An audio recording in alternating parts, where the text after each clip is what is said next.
บายดีเด้อพี่น้องเด้อวันนี้ก็มายามตอนยามใช่น้ำพอฮิตคือเก่าอยู่แล้วเอ้ย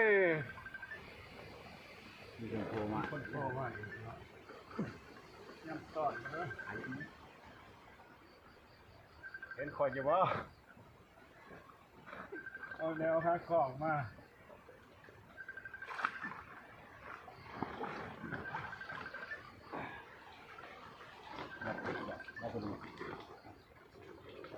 เต็มใช้พี่น้องเต็มใช้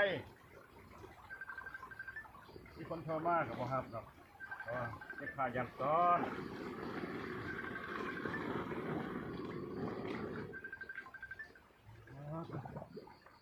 น้องโคตรโทรโมงผักข้าวเต็มใช้เอาละยายหาปลาทองลง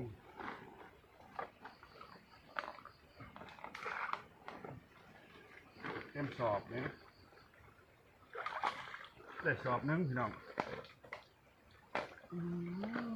สดเสียเทียนเทพมีพวกมือกล่องแล้วเห็นแล้ว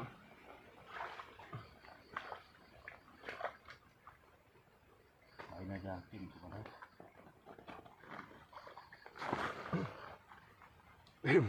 เต็มพี่น้องเต็ม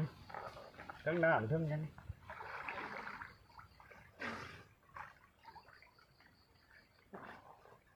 ยังอีกอันหนึ่งบ่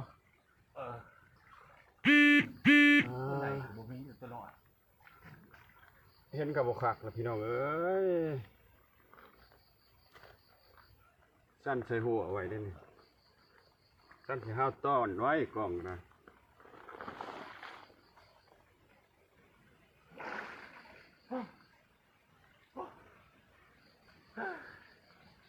สดพี่น้องเลยเจ้าเทศแต่พี่น้องเห็น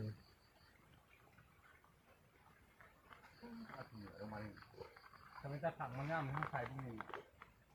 แต่อะไรลังกระเต็มเลยนี่อยู่อินทีนี่คนจานหมดอินทีมันเยอะ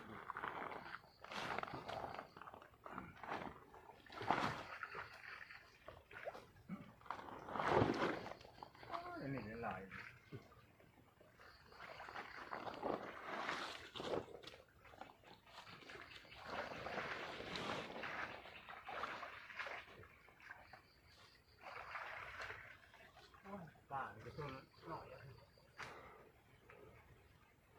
พี่น้องเห็น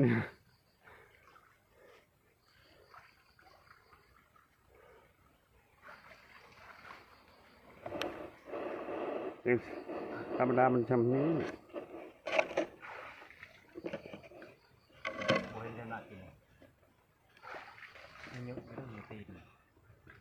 แล้วเทียบรถบัตรที่เอาลังหนักขึ้นใช้สอบเขาได้สั่งบอจะบอกจับถ่ายก่อนนะจะถ่ายเลยจบไปตัดต่อเอาบัตรทำต้นทำยาม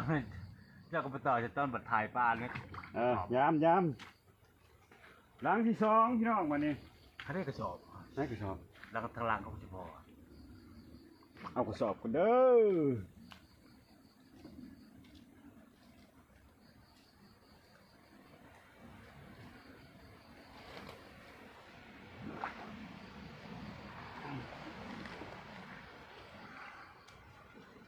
สอบหน่วยที่สองพี่น้องเต็มคือเก่าอีกแล้วเต็มคือเก่าเต็มคือเก่าพี่น้องนี่สอบเนี่ยมันพวกเขาเอาขึ้นเมื่อไรจักสอบก่อน6 สอบเมื่อกี้อันดี6 สอบสีฟ้าไอ้ทั้งนี้นะสีฟ้าโอ้ยเปลี่ยนไม่กระสอบพอดีโอ้ยพี่น้องสอบดีพี่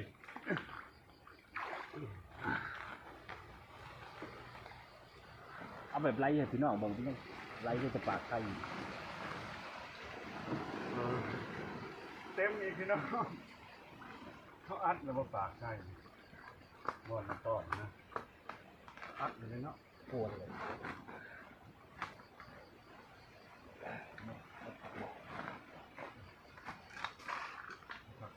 ผักร้านกับเบื่อได้พี่น้องเลยสอบย่อขึ้นเลยพ่อ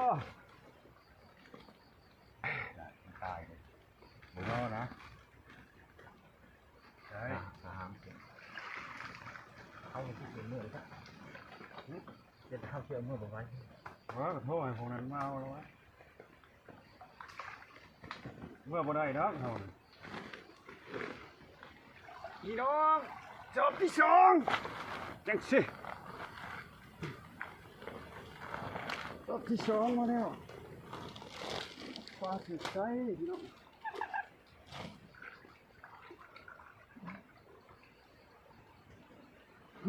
พอได้อยู่ได้กินพี่น้องเอ้ยขอมกขอบใจเด้อพี่น้องเด้อที่เขาเบิ่งเขาชมนำเป็นกำลังอกกำลังใจมายามใช้น้ำหัวดาเพิ่นยามประมาณขักมันแน่ขอบใจฝากกดแชร์กดไลค์คือเก้าพี่น้องบ๊ายบายพอกันคลิปหน้า